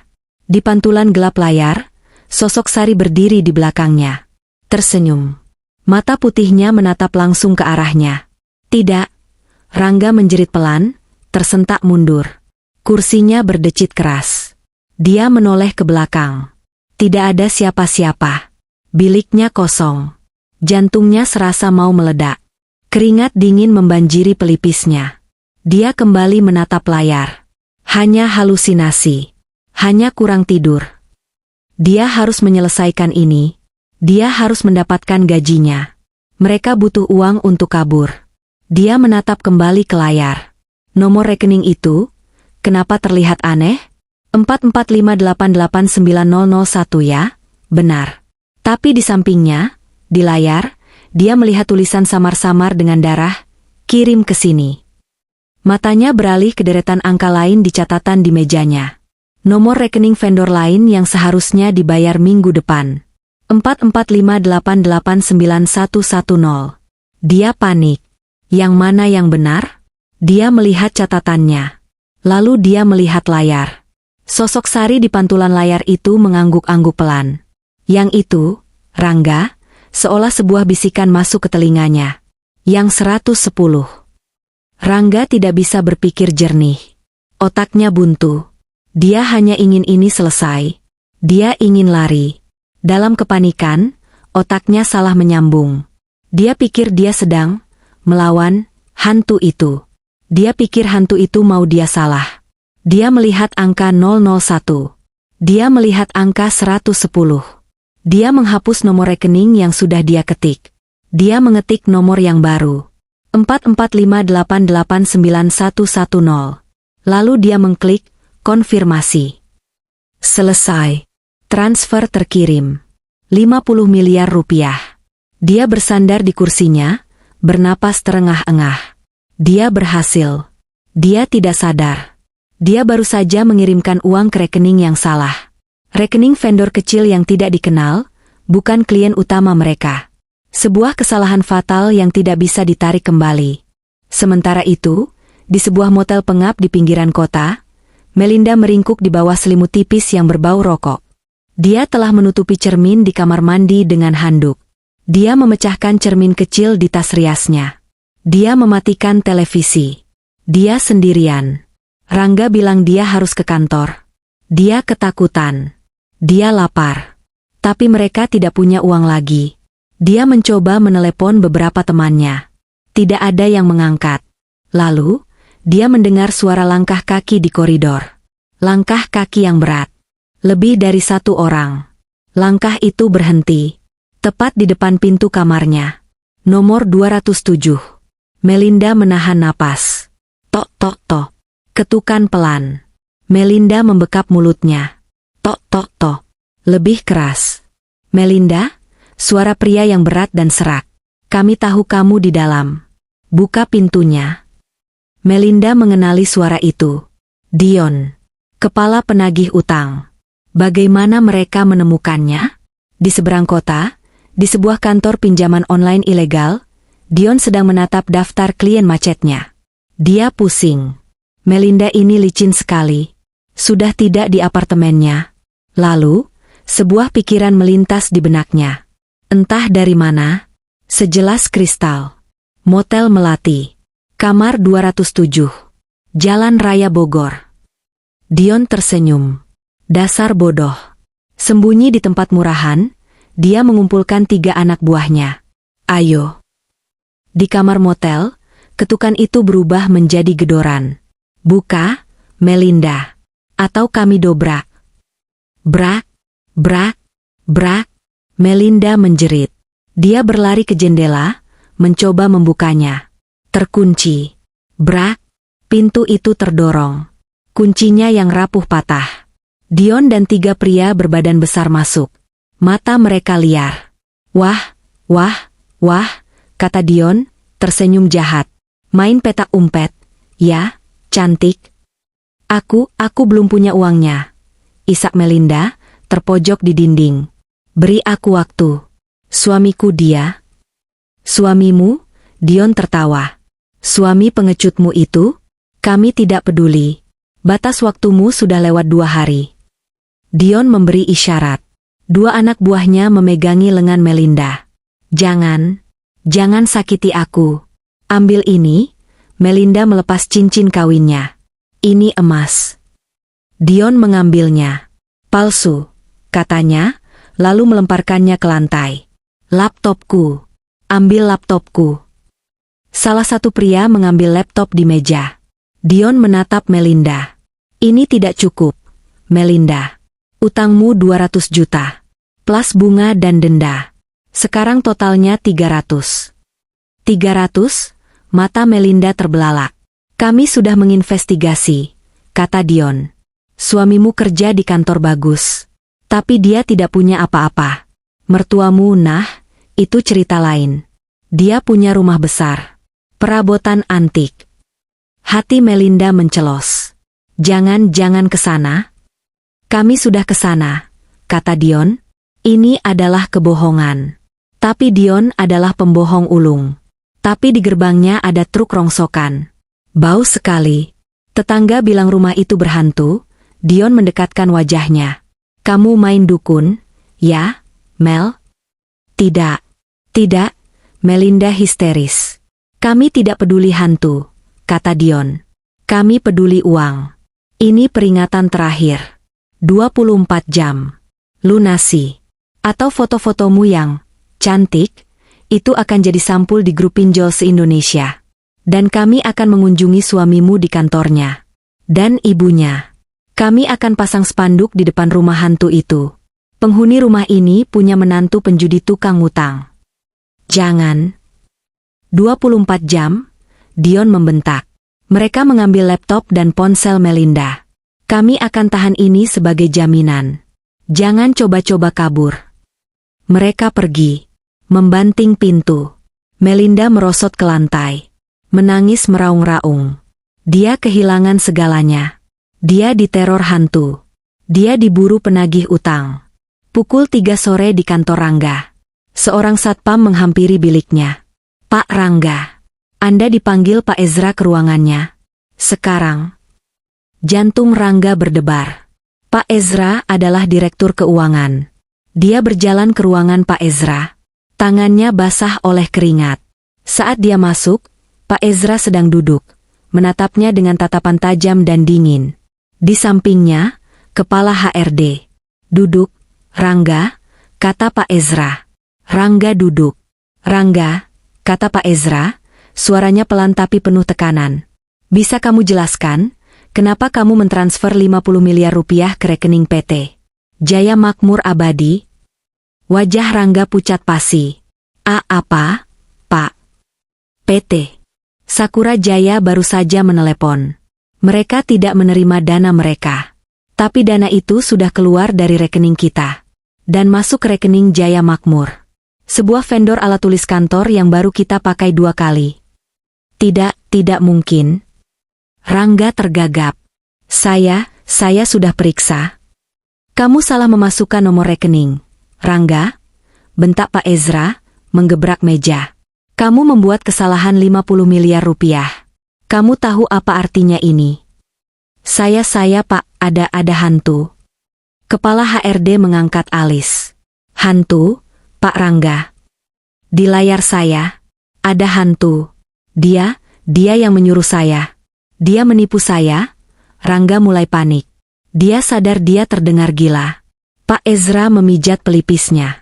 "Rangga, kamu sudah bekerja di sini 4 tahun.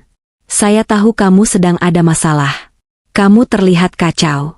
Tapi membawa cerita hantu ke dalam rapat ini penghinaan." Pak Ezra menghela napas. "Kami sudah menghubungi bank. Uang itu tidak bisa ditarik. PT Jaya Makmur sudah menarik semua dana itu dan rekeningnya ditutup. Ini penipuan terencana." "Bukan saya, Pak. Saya dijebak." "Cukup," kata Pak Ezra. "Entah kamu bodoh, entah kamu bagian dari komplotan ini, saya tidak peduli. Yang jelas, perusahaan rugi besar. Kamu."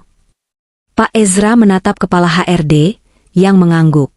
"Kamu dipecat, Rangga. Per hari ini, kamu tidak perlu kembali ke mejamu. Satpam akan mengantarmu keluar gedung. Barang-barangmu akan kami kirim." Dunia Rangga runtuh. "Dipecat? Pak, tolong istri saya." "Keluar," kata Pak Ezra, suaranya dingin. Rangga ditarik oleh 2 orang satpam. Dia meronta. "Tidak. Saya tidak salah. Itu hantu Tante Sari." Dia balas dendam. Dia diseret melewati lobi kantor. Semua karyawan menatapnya. Zombie yang berteriak-teriak tentang hantu. Dia dilempar keluar ke trotoar. Pintu kaca ditutup di depannya. Dia berdiri di sana, di tengah hiruk-pikuk Jakarta. Dipecat. Tidak punya uang. Tidak punya apa-apa. Sore itu, di rumah Wulan. Dia sedang menyapu terasnya yang kosong. Dia sudah terbiasa dengan kekosongan itu. Dia menatap truk di gerbang. Truk itu kini tampak mengerikan. Cat kuningnya mengelupas seperti kulit yang terkena penyakit. Ban-bannya kempis dan retak-retak. Dan baunya. Bau busuk yang samar namun menusuk. Bau kayu yang lapuk, kain yang berjamur, dan sesuatu yang lain. Sesuatu yang gaib. Para tetangga tidak lagi hanya berbisik. Mereka menjauh. Anak-anak dilarang bermain di dekat gerbang rumah Wulan. Mereka menyebutnya truk hantu. Wulan menghentikan sapuannya. Dia merasakan hawa sejuk di sampingnya. "Pekerjaannya selesai," bisik Sari. "Dia dipecat." Wulan mengangguk pelan. "Dan istrimu," lanjut Sari, "baru saja didatangi penagih utang. Mereka memberinya waktu 24 jam." Wulan menatap ke jalan. "Jadi," katanya pelan, "mereka tidak punya pekerjaan. Mereka tidak punya uang. Mereka dikejar utang. Dan mereka diteror. Mereka tidak punya apa-apa lagi," kata Sari, suaranya terdengar puas. "Mereka sudah sampai di dasar, Wulan." Wulan menghela napas. "Belum," katanya. "Dasar adalah tempat di mana mereka tidak punya pilihan lain, selain kembali ke sini." Wulan masuk ke dalam rumah. Dia akan membuat teh. Dia tahu, malam ini mereka akan datang. Malam tiba lebih cepat dari biasanya. Atau mungkin hanya terasa begitu bagi Rangga dan Melinda. Rangga menemukan Melinda di taman dekat motel, duduk di ayunan anak-anak, menangis tanpa suara. Pakaian tidurnya kotor. Rangga sendiri tidak lebih baik. Kemeja kantornya kusut, rambutnya acak-acakan. Mereka tampak seperti dua gelandangan. Aku dipecat, kata Rangga. Suaranya datar. Mati. Melinda mengangkat kepalanya. Matanya yang bengkak menatap Rangga. Dia tidak terkejut. Dia hanya tertawa. Tawa yang parau dan gila. Dipecat? Ulang Melinda. Bagus. Sempurna. Kita dipecat. Kita diburu utang. Kita diikuti hantu. Lengkap sudah. Dion kesini? Tanya Rangga. Melinda mengangguk. Mereka kasih waktu 24 jam. Atau mereka akan menyebarkan fotoku. Mereka akan datang ke rumah ibu. Rangga merosot duduk di tanah di depan Melinda. Kita harus bagaimana? Mel? Kita tidak punya siapa-siapa lagi. Ini semua salahmu, bentak Melinda, menendang pasir. Salah ibumu. Dia dukun. Dia yang mengirim hantu itu. Dia yang membuat kita sial. Hentikan, Mel, balas Rangga, energinya kembali sesaat. Kita yang salah. Kita yang merampoknya. Kita yang berdosa. Ini karma. Karma? Melinda meludah. Aku tidak percaya karma. Aku percaya uang. Dan sekarang kita tidak punya. Mereka terdiam.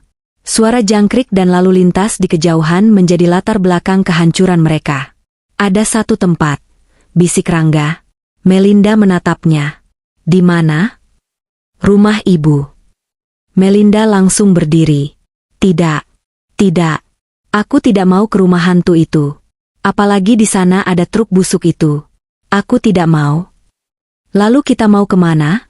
Teriak Rangga, ikut berdiri. Tidur di jalanan?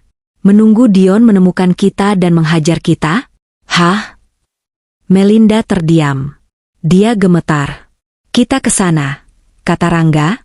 Suaranya kini penuh keputusan putus asa. Kita sujud di kakinya. Kita minta ampun. Kita cium kakinya.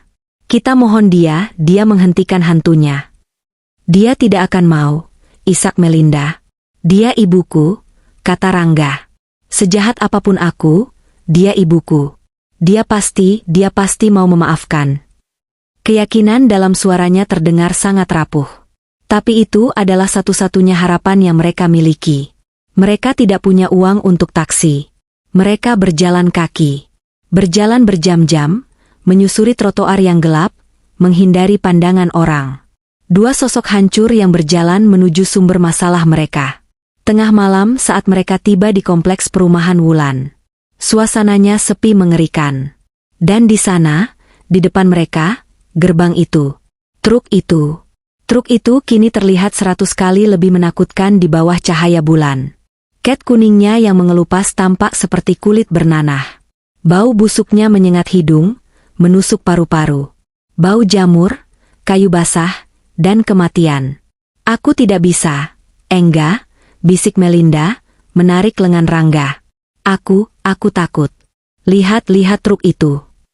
Di dalam bak truk yang pintunya terbuka, mereka bisa melihat siluet perabotan mereka. Kini perabotan itu tidak lagi tampak antik. Mereka terlihat seperti tumpukan rongsokan yang membusuk, diliputi sesuatu yang berkilauan seperti lendir di bawah sinar bulan. Tutup matamu, kata Rangga. Dia menarik Melinda. Kita harus melewatinya. Mereka berlari kecil, menahan napas, melewati gerbang. Hawa dingin dari truk itu terasa seperti tusukan es. Mereka berhasil masuk ke halaman. Rumah itu gelap. Kosong. Tampak mati. Ibu-ibu, panggil Rangga, suaranya bergetar. Mereka berjalan ke teras. Kosong. Mereka mendorong pintu depan yang tidak terkunci. Ibu? Gema suara Rangga memantul di dinding-dinding yang telanjang. Rumah itu terasa lebih besar dan lebih menakutkan dalam kegelapan. Di belakang, bisik Melinda. Dia melihat seberkas cahaya redup dari arah dapur. Mereka berjalan, berjingkat, melewati ruang tamu yang hampa. Mereka sampai di dapur. Wulan ada di sana. Dia tidak di dapur. Dia duduk di teras belakang yang kecil. Di atas meja kayu reot, satu-satunya barang yang tidak diambil Melinda, terdapat sebuah lampu minyak kecil. Cahayanya menari-nari di wajah Wulan. Wulan sedang minum teh. Dia tampak sangat tenang. Seolah dia sedang menunggu tamu penting. Dia menoleh saat mendengar langkah kaki mereka. Dia menatap mereka. Dari atas ke bawah. Melihat pakaian mereka yang kotor. Melihat keputusasaan di mata mereka. Dia tidak berkata apa-apa. Dia hanya mengangkat cangkir tehnya dan menyesapnya pelan. Keheningan itu lebih menyakitkan daripada teriakan. Rangga tidak tahan lagi. Dia berlari ke teras dan bersujud. Ibu. Dia menangis, wajahnya mencium lantai berdebu di kaki Wulan. Ibu ampuni Rangga, Bu ampuni kami. Melinda tetap berdiri di ambang pintu, gemetaran. Rangga minta ampun, Bu. Isak Rangga. Kami salah, kami sudah dihukum, Bu, kami kehilangan segalanya, pekerjaan Rangga hilang, kami dikejar utang. Wulan menurunkan cangkirnya. Lalu, tanyanya. Suaranya tenang. Dingin seperti angin malam. Hentikan, Bu, jerit Rangga. Tolong hentikan hantunya. Hentikan Tante Sari. Kami mohon, Bu. Dia meneror kami, dia membuatku dipecat, dia membuat Melinda gila. Wulan menatap Rangga yang bersujud. Hantu? Ibu tahu. Ibu yang mengirimnya, kan? Kini Melinda yang berteriak. Rasa takutnya bercampur dengan sisa-sisa amarahnya. Ibu pakai dukun. Ibu menyembah setan untuk menghancurkan kami. Wulan tersenyum tipis. Dukun? Setan? Dia menoleh ke Melinda.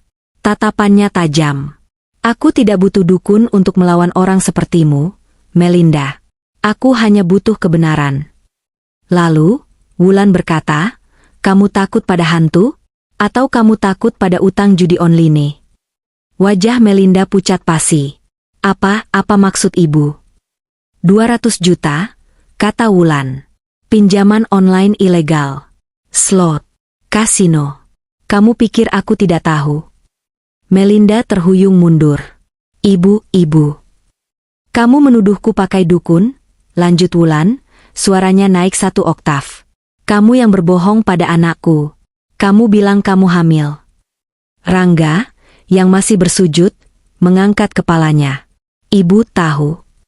Aku tahu segalanya, bentak Wulan. Aku tahu kamu berbohong. Aku tahu kamu seorang penjudi. Aku tahu kamu menyeret anakku ke dalam kebusukanmu. Melinda tersudut. Topengnya hancur. Dia tidak bisa lari lagi. Dan dia meledak. Iya? Dia menjerit, suaranya melengking histeris. Iya, aku bohong. Iya, aku penjudi. Terus kenapa? Dia menunjuk Wulan dengan jari gemetar. Ini semua gara-gara ibu. Wulan tertegun. Gara-gara aku? Iya, gara-gara ibu. Ibu punya segalanya. Raung Melinda, air mata amarah mengalir di pipinya. Ibu punya rumah besar ini. Ibu punya perabotan mahal. Ibu punya uang peninggalan suami ibu. Ibu duduk tenang di sini, sementara aku kerja setengah mati jadi admin, tapi gajiku tidak cukup bahkan untuk membeli tas yang bagus. Aku benci ibu, pekiknya. Aku benci melihat ibu hidup tenang. Aku benci rumah ini. Aku benci Rangga yang selalu memanjakan ibunya. Aku hanya ingin mengambil apa yang seharusnya jadi milikku. Milik kami. Pengakuan itu menggantung di udara malam yang dingin. Begitu busuk, begitu jujur. Wulan menatapnya. Bukan dengan amarah. Tapi dengan rasa kasihan yang dingin. Dia lalu menoleh ke Rangga. Dan kamu? Rangga gemetar. Aku. Kamu tahu dia bohong soal kehamilan itu, kan, Rangga? Tanya Wulan pelan. Rangga memejamkan mata. Dia mengangguk pelan. Aku tahu, Bu. Aku dengar tapi. Tapi apa? Desak Wulan. Aku pengecut. Teriak Rangga, memukul lantai. Aku pengecut, Bu. Aku tahu dia salah. Aku tahu ini dosa. Tapi aku Aku takut kehilangannya. Aku takut jadi miskin. Aku takut Dion, aku lebih takut padanya daripada aku menghormati ibu. Aku gagal, Bu, bisiknya, suaranya hancur. Aku gagal jadi suami. Dan aku gagal jadi anak. Aku anak durhaka. Ampuni aku, Bu, ampuni aku. Keheningan kembali menyelimuti. Hanya suara isakan Rangga dan napas Melinda yang terengah-engah. Wulan menatap kedua manusia yang hancur di depannya. Dia sudah mendengar semuanya. Dia berdiri pelan. Kalian minta ampun padaku, katanya. Kalian minta aku menghentikan hantu itu? Wulan menggelengkan kepalanya. Kalian salah alamat. Maksud ibu? Tanya Rangga, menatap ibunya dengan putus asa. Ini bukan urusanku, kata Wulan. Ini bukan aku yang harus kalian mintai ampun. Pengkhianatan kalian padaku, itu urusanku. Tapi teror yang kalian alami. Wulan tersenyum dingin. Itu urusan kalian dengan dia. Saat Wulan mengucapkan kata, dia, suhu di teras belakang itu turun drastis. Lampu minyak di atas meja berkedip-kedip liar. Rangga dan Melinda merasakan hawa dingin yang menusuk tulang. Hawa dingin yang sangat mereka kenali. Dia, bisik Melinda, matanya meliar ketakutan. Iya, kata Wulan. Dan di belakang Wulan, di kegelapan ambang pintu dapur, sosok itu muncul. Sari. Dia tidak muncul sebagai monster. Dia muncul persis seperti arwahnya. Mengenakan kebaya putih bersih. Wajahnya pucat. Rambutnya tergerai. Matanya jernih dan dingin. Dia hanya berdiri di sana. Diam. Menatap mereka. Melinda melihatnya. Mulutnya terbuka, tapi tidak ada suara yang keluar. Dia hanya bisa mengeluarkan suara seperti tercekik. Rangga mengangkat kepalanya dan melihat sosok sahabat ibunya. Tante Sari. Mereka berdua membeku. Kaku. Mereka akhirnya mengerti. Ini bukan dukun. Ini bukan kiriman. Ini adalah penjaga rumah. Ini adalah pelindung Wulan. Dan mereka baru saja mengakui semua dosa mereka di hadapan sang hakim. Dunia Rangga dan Melinda berhenti berputar. Di ambang pintu dapur, sosok Sari berdiri tanpa ekspresi. Dia tidak menakutkan seperti di cermin. Dia tidak menyeringai. Dia hanya menatap. Mata jernihnya yang pucat menembus kegelapan, terkunci pada mereka berdua. Dia adalah perwujudan keadilan yang dingin, seorang hakim dari alam baka yang telah mendengar setiap kata pengakuan mereka. Melinda adalah yang pertama bereaksi. Dia tidak menjerit. Dia tidak bisa. Tenggorokannya tercekat, seolah ada tangan tak kasat mata yang meremasnya. Dia hanya mengeluarkan suara, hakakahaha hakakahaha. Matanya terbelalak ngeri, tubuhnya gemetar hebat. Dia mundur selangkah, lalu selangkah lagi, menabrak tiang teras belakang. Dia menunjuk dengan jari gemetaran. Dia nyata. Rangga, yang masih bersujud, membeku. Dia tidak berani menoleh sepenuhnya. Tapi dia bisa merasakannya. Hawa dingin yang menusuk yang kini menyelimuti seluruh teras. Hawa dingin yang sama seperti di gerbang. Dia perlahan mengangkat kepalanya, air mata dan ingus membasahi wajahnya. Dia melihat ibunya, lalu melihat ke kegelapan di belakang ibunya. Dan dia melihatnya. Tante Sari. Sahabat ibunya yang dulu sering membuatkannya kue jahe. Kini berdiri sebagai arwah pelindung. Tante Sari. Bisik Rangga. Keputusasaan total kini melandanya. Dia sadar. Ini bukan tipuan. Ini bukan dukun. Ini adalah sesuatu yang jauh lebih tua, jauh lebih kuat. Ini adalah konsekuensi. Dia kembali menatap ibunya. Harapan terakhirnya. Ibu, tolong, Bu, suruh dia pergi. Rangga mohon. Bu. Wulan menatap putranya. Tatapannya tak terbaca. Dia melangkah pelan, melewati Rangga, dan berdiri di samping Sari. Kini, dua wanita itu berdiri berdampingan. Yang satu hidup, yang satu mati. Keduanya adalah korban dari keserakahan yang sama. Kamu minta aku menyuruhnya pergi? Wulan bertanya, suaranya pelan. Setelah apa yang kamu lakukan? Wulan menatap Rangga. Dia, Rangga, adalah sahabatku. Dia ada di sini saat kamu lahir. Dia yang menemaniku saat bapakmu meninggal. Dia berjanji akan menjagaku. Dan dia menepati janjinya.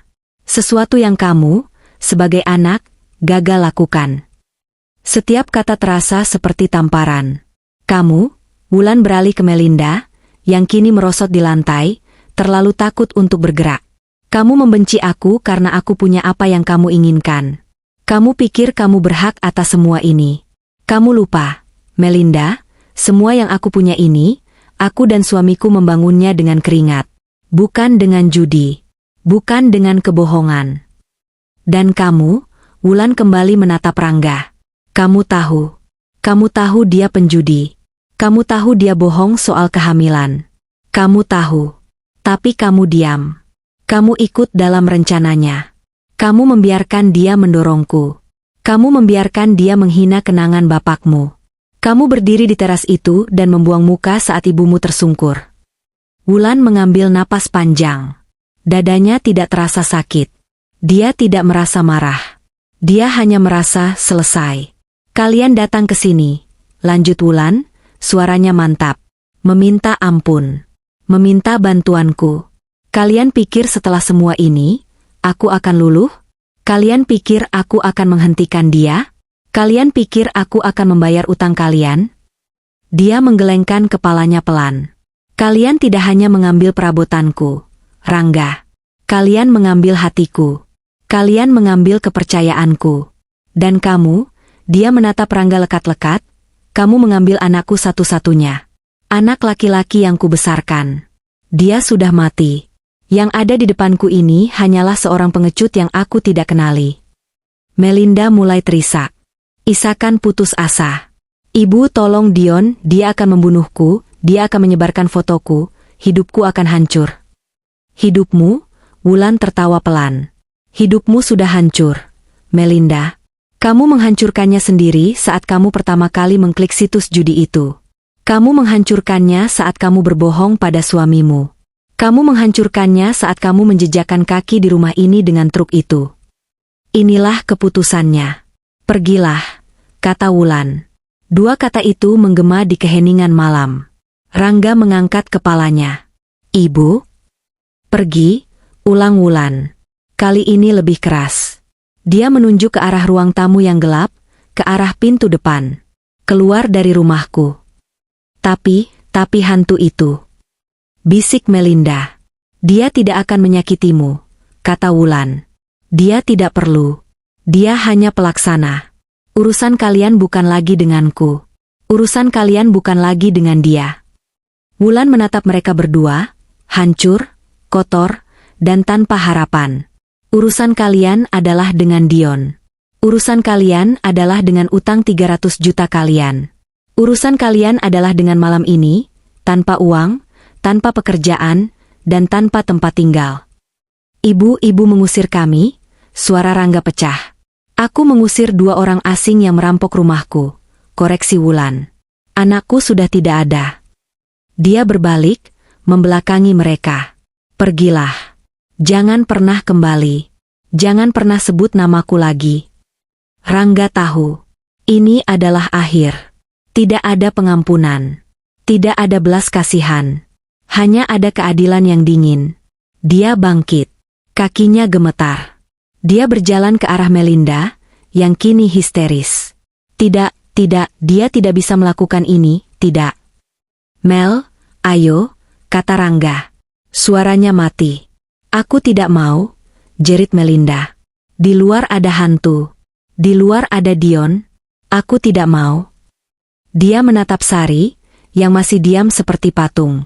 Lalu dia menatap Wulan. Ibu tolong Rangga lakukan sesuatu. Rangga menarik lengan istrinya. Dengan sisa tenaga yang dia miliki. Dia sudah mengambil keputusan. Mel, kita harus pergi. Dia menyeret Melinda, yang meronta dan menjerit, melewati dapur yang kosong. Melewati ruang makan yang kosong. Melewati ruang tamu yang kosong. Setiap langkah adalah gema dari kehampaan yang mereka ciptakan sendiri. Saat mereka tiba di pintu depan, Melinda menoleh ke belakang sekali lagi. Dia melihat Wulan masih berdiri di teras belakang.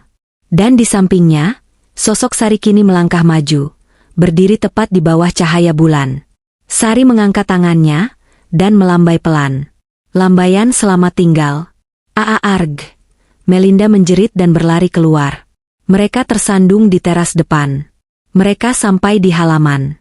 Dan di sana, di gerbang. Truk itu kini terlihat lebih mengerikan. Bau busuknya menyengat. Mereka bisa mendengar suara-suara aneh dari dalamnya. Seperti suara kayu retak, kain robek, dan tawa kecil yang tertahan. Mereka harus melewatinya. Aku tidak bisa, enggak, aku tidak bisa. Isak Melinda. Tutup matamu dan lari, perintah Rangga. Dia menarik Melinda. Mereka berlari. Saat mereka melewati truk itu, hawa dingin menyergap mereka. Melinda bersumpah dia melihat sesuatu bergerak di dalam bak truk. Sebuah bayangan, di antara perabotan yang membusuk. Mereka lari. Lari sekuat tenaga. Lari meninggalkan rumah itu.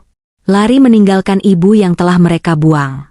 Lari menuju kegelapan malam, menuju nasib yang telah mereka pilih sendiri. Wulan berdiri di teras depan yang kosong. Dia mendengarkan suara langkah kaki mereka yang menjauh, lalu menghilang. Dia sendirian lagi. Dia berjalan ke gerbang.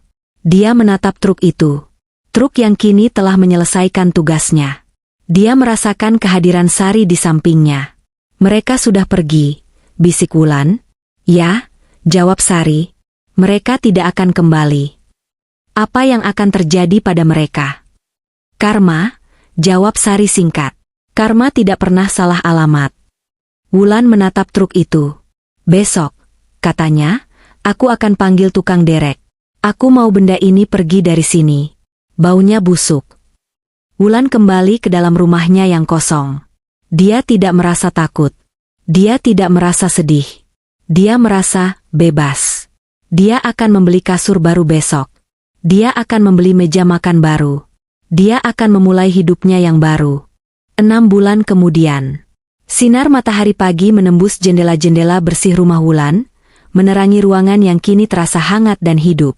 Rumah itu tidak lagi kosong. Memang tidak semewah dulu, tapi jauh lebih nyaman. Di ruang tamu, kini berdiri satu set sofa minimalis berwarna krem. Sebuah televisi layar datar menempel di dinding. Di ruang makan, ada meja makan kayu kecil dengan 4 kursi. Semua baru. Semua dibeli Wulan dengan sisa tabungannya. Ini adalah rumahnya. Miliknya seutuhnya. Truk di gerbang sudah lama hilang. Sehari setelah malam konfrontasi itu, Wulan menelepon jasa derek. Butuh 2 alat derek besar dan waktu hampir 5 jam untuk memindahkannya. Remnya terkunci total, seolah menyatu dengan aspal. Saat diderek paksa, ban-bannya meledak, mengeluarkan cairan hitam berbau busuk. Wulan membayar lunas. Dia menyuruh mereka membawanya ke tempat pembuangan sampah. Dia tidak peduli dengan perabotan di dalamnya. Dia hanya ingin kenangan buruk itu lenyap. Kehidupannya kini tenang. Dia bergabung dengan klub senam lansia di kompleksnya. Dia mulai menanam anggrek lagi. Teras depannya kini penuh dengan pot-pot bunga yang bermekaran. Dan dia tidak pernah sendirian. Sari selalu ada. Wulan sudah terbiasa. Dia tidak lagi menampakkan diri sesering dulu, tapi Wulan selalu bisa merasakan kehadirannya. Seperti hembusan angin sejuk di hari yang panas, atau aroma melati yang tiba-tiba tercium di malam hari. Pagi itu, Wulan sedang duduk di teras depan. Di atas meja rotan barunya, ada 2 cangkir teh melati panas. Satu untuknya, satu untuk kursi rotan kosong di sebelahnya. Ini sudah menjadi kebiasaannya. Dia sedang menikmati tehnya sambil membaca koran, saat ponsel barunya berdering. Dia melihat layar. Nama, Bude Lastri, muncul. Kerabat jauhnya dari Solo. Halo, Assalamualaikum, Bude, sapa Wulan ramah. Waalaikumsalam, Wulan. Suara Bude Lastri terdengar heboh seperti biasa. Kamu sehat? Enduk? Ibu dengar rumahmu, wah, ada cerita apa itu? Katanya ada truk hantu. Wulan tertawa kecil. Sudah beres, Bude. Itu cuma masalah aki soak.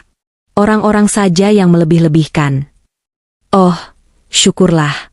Bude kira. Bude Lastri berdeham, mengganti topik. Oh iya, Wulan.